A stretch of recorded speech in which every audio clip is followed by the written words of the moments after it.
যে এমন কোন বাংলার ঘর নাই যে ঘরে মুজিবুর রহমানকে ভালোবাসে না।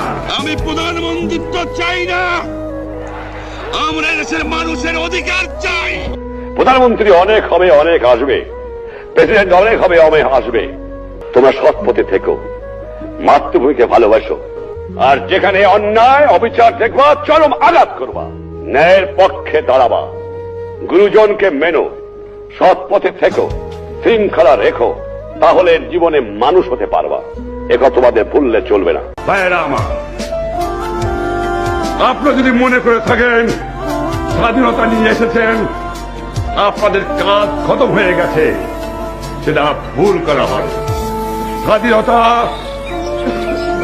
স্বাধীনতা পাওয়া যেমন কষ্টকর, স্বাধীনতা রক্ষা করাই তেমন কষ্টকর। যারা বঙ্গবন্ধুর পক্ষে তারা বঙ্গবন্ধুর মূর্তি ভাঙে।